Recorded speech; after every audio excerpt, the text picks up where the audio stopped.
My reaction to RWBY World of Remnant episode 16. The end of the RWBY World of Remnant episodes. So, it's been a couple of days since I saw chapter 9. I was planning on watching chapter 10, but I saw that I had a World of Remnant episode to finish off. The last World of Remnant episode, apparently, so I guess I had to watch that first. Maybe I'll record chapter 10 tonight, or I'll save it for tomorrow, I'm not so sure. But for now, let's just watch this last episode of World of Remnant.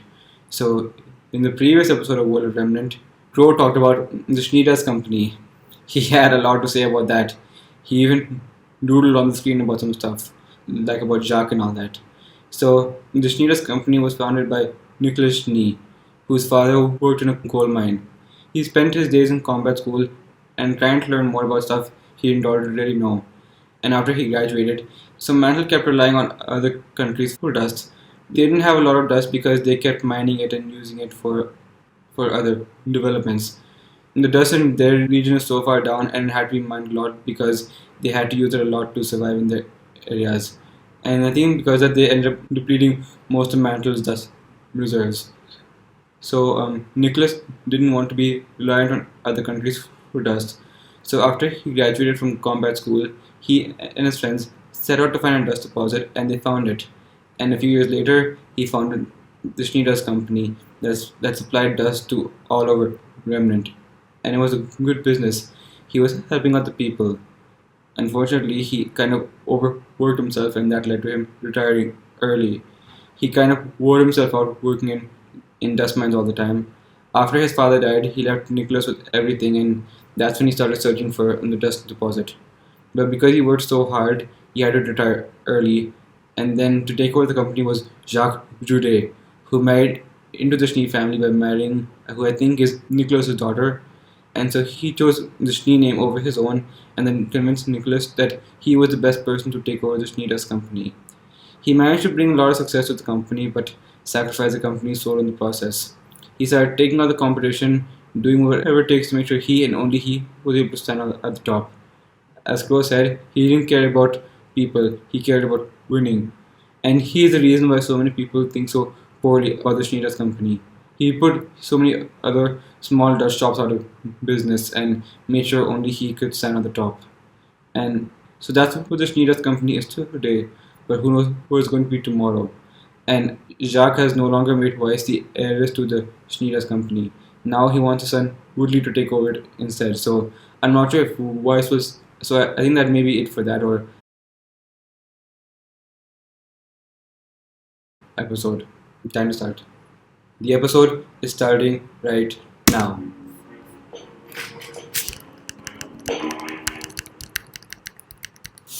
RWBY World Remnant. The Great War. Alright, let's see what they have to say about this. The Great War. Crow. What a terrible name for such a horrible time in history.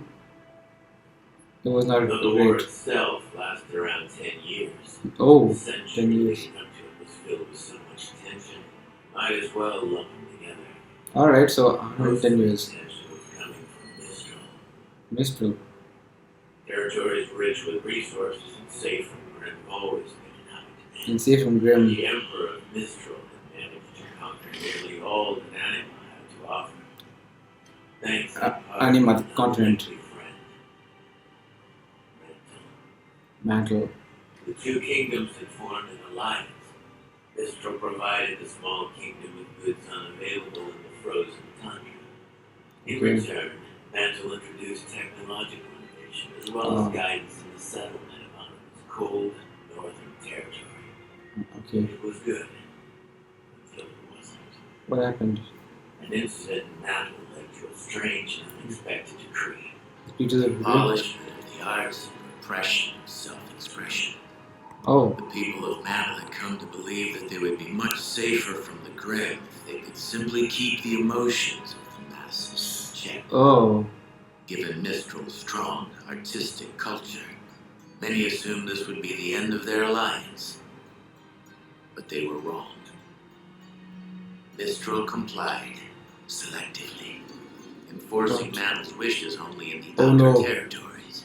allowing the centralized powers to continue to live as they pleased. Oh, If you haven't caught on yet, Mistral's Anima. full of jerks. I The thought that was people of Vale vacuum. had a problem with this. Well, they had a problem with a lot of things I thought that was Mistral vacuum. and Mantle had been up to. Alright. Treatment of their citizens, use of slave labor, and Ah. their constant insistence that their way of life was what was best for everyone. Eventually, Mistral made the jump across the sea to the eastern coast of Samus. The Sans. small islands and peninsulas in the area were perfect to establish a settlement. They were so perfect, in fact, that Vale had just begun settling the area themselves. Oh, I think we can all guess what happened next. they The lost. King of Vale did everything he could to avoid armed conflict. Okay. Despite cries from his people, he insisted on sharing the land with the settlers from Mistral. Oh, But it was meant to be. this day, no one knows who shot first. Oh, What began as a riot between the two bands of settlers ended up being. suddenly become the first battle of the Great War. Oh, so because Mantle quickly Mistral came to versus- his side. oh, Battles were fought on both Samus and Anima soil. Villages were lost to both combat and grim. It wasn't long before Vacuum decided to join the party. vacuum also. Up to this point, Vacuum had done its best to stay out of the fight. Mantle and Mistral, having both already established a small presence in Vacuum Oh. territory years before, promised to leave them provided they didn't interfere. Oh, Soon, those talks evolved. It went from don't side with them to side with us to be safe. oh. Vacuo did not much care for that. No They came to the Vacuo. conclusion that if Vale were to fall, there'd be no one left to stop Mistral and Mantle from conquering them next. Alright. So they did what they considered to be the logical thing. They joined Vale. They drove Mantle and Mistral out of Vacuo and told Vale they had their backs. Okay. But I love their style. So the war raged on. yep. Grim attacks increased worldwide. Oh, On the battlefield, this meant a temporary ceasefire in order to deal with the hordes of monsters before returning to the fight. what the? Those left miserable back at home, however, were often helpless with their best warriors away fighting the good. Oh no, so they got attacked. A lot of settlements were lost during these years. Most were never reclaimed. Rations on food and dust were put into effect. Development of technology accelerated. Humans and faunas who fought alongside one another became closer. Every day, mankind grew more and more efficient at destroying itself. Oh, But it all ended in the Vacuo campaign. okay. Mistral and Mantle knew that if they could take the dust mines of Vacuo, they would effectively cut off the supply of dust to their enemy. It was to be a final devastating blow to Vale and Vacuo. They attacked each other. They were only half right. The King of Vale personally led his army into battle alongside the soldiers of Vacuo Oh, and decimated the enemy forces. oh, Crowned atop his head and armed only with a sword in his center, he laid waste to countless men. yikes. As the sand was soaked red with blood, the Grim came in droves. Oh It no. was the single deadliest battle of the war. So many grimmers Legends of come. the greatness and terror of the warrior king were born that day. Warrior. Historians will tell you most of these stories are nothing but grandiose hyperbole. What? Unusually violent weather conditions, combined with Mantle's unfamiliarity with the desert combat, are likely what led to such a high death count. Okay. But whatever the reasoning, everyone bowed to the King of Vale. Whoa. It was over. Whoa. The Great War had ended. Okay. The world was ready to live under the rule of Vale. But the king refused. The leaders of the four kingdoms met on the island of Vital. And Vital. it was there that they worked together to form a treaty and establish the future of Remnant. Yep. That's what we saw earlier. Territories were redistributed, slavery was abolished, Thank you. government restructured, and the warrior king, the last king Vale would ever have, founded the Huntsman Academy to Some places most trusted followers Oh. in each kingdom school. Okay. He would teach the world to fight so long as we promise to fight for ourselves and never against ourselves. Alright. Seems like we haven't kept our end of the bargain. Okay, there's a lot in there.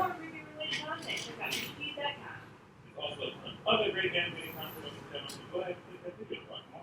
And please subscribe for more RT animation. Don't forget to smash that bell. Smash that bell. Okay, I'm just gonna check out a couple more stuff like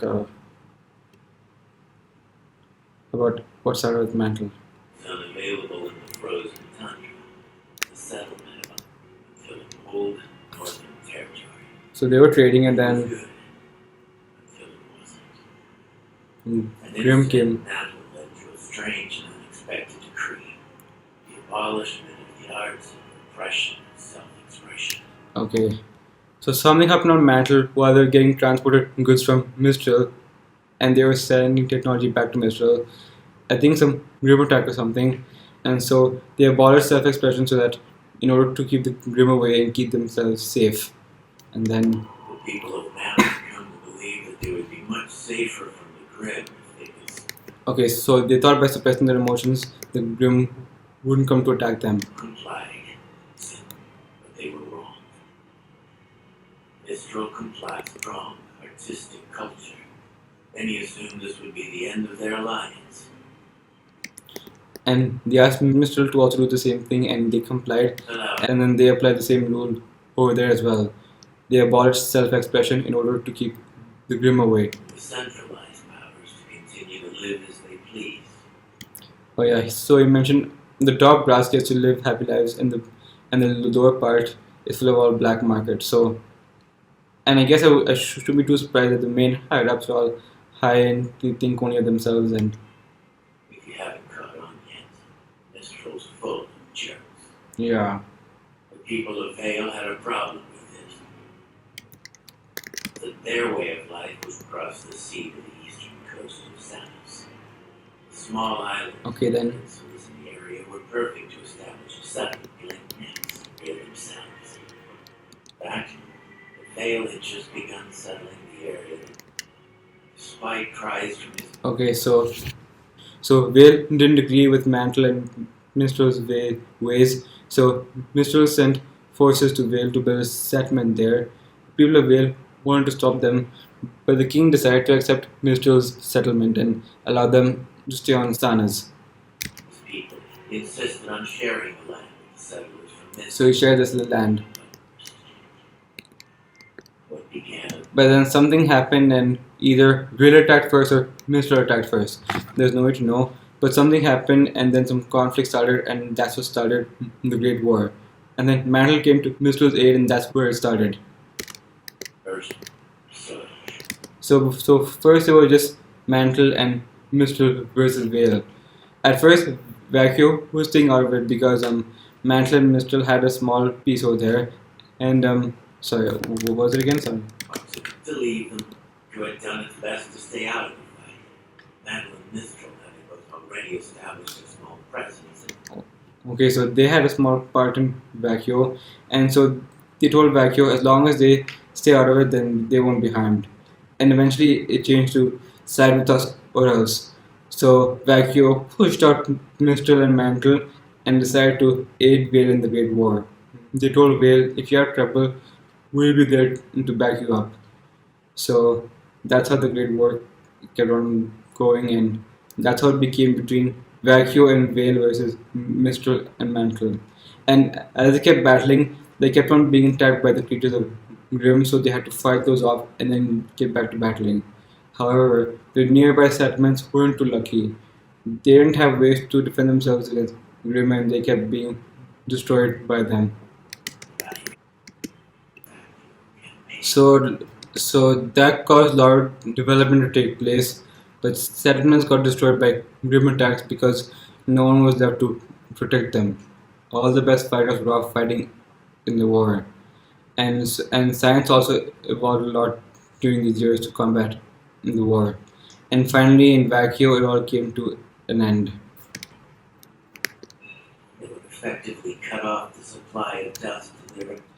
They decided to take away the vacuum dust supply in order to cut off the dust supply to their enemy. But okay, so the King of Vale led an attack in vacuum, and just by himself he killed so many of the mantlet Mistral soldiers with only his sword. His head armed only with His sword and his scepter. His sword and a scepter. That looks like the same scepter that Ospen has. Is the king somehow related to Ospen or something? And just who with the sword too? Is that the same sword that John has maybe? And I'm just thinking because that looks a lot like Ospen's scepter. And the sword I'm not so sure. It could be John's sword, I'm not sure. But it's not annoying. But he never had a shield, so he killed lots of soldiers. Whatever the reason, everyone knows. Okay, so the king Vale laid waste to a lot of soldiers by himself with just his sword and his scepter. He laid waste to so many soldiers and became a warrior king. And then the other rulers bowed down to the king of Vale, and that's what finally led to the Great War finally coming to an end. The world was ready to live. So they thought maybe Vale was going to rule the world now, but the king declined. And at the end of it, the four kingdoms came together on the island of Vital, where they finally made peace with one another and officially ended the Great War once and for all. And as we saw in Volume 3, Vital became the name of a festival that takes place to celebrate the peace. They call it the Vital Festival.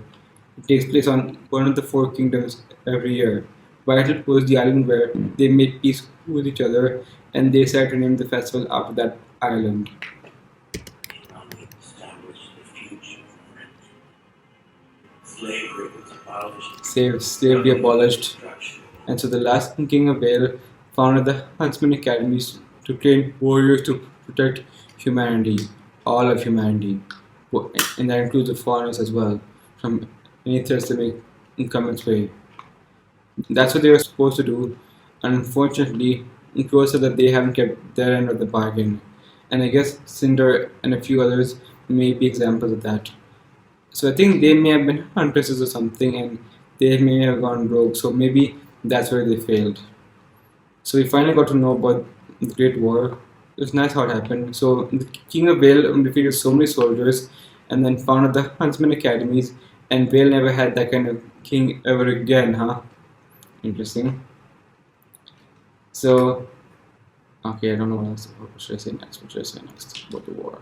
So, Mistral is one that started the war, and Vacuo is one that ended the war.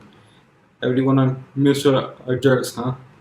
And whenever they show the map of Remnant, I always notice there's like some dragon island over there, some island that looks like a dragon on the northeast, but they've never talked about it. In all 16 World of Remnant episodes, they just never mentioned that dragon-looking island even once. My guess is that's where Salem is, and that's what she's doing all of it. Because in all of the World of Remnant episodes, not once has the island ever been brought up. I don't know why. There's no way an island of that shape cannot be important somehow. They even mention smaller islands like Vital and Menagerie. So there's no way that giant looking dragon island cannot be important. Maybe I'll find out in the main show somehow or someday. Alright, I guess that's about all I have. I talked as I was going through it, so I don't really have much else to say about it. So, okay. This was nice to finally learn about the Great War, and that's it for RWBY World of Remnant. All 16 episodes are done. So next I'll be doing Volume 4, Chapter 10, and then I'll be continuing on until I caught up with Volume 7, and then I can start watching Volume 8 after it eventually releases. So up next is Volume 4, Chapter 10. Let's see how that turns out. My reaction to the end of RWBY World of Remnant is now done.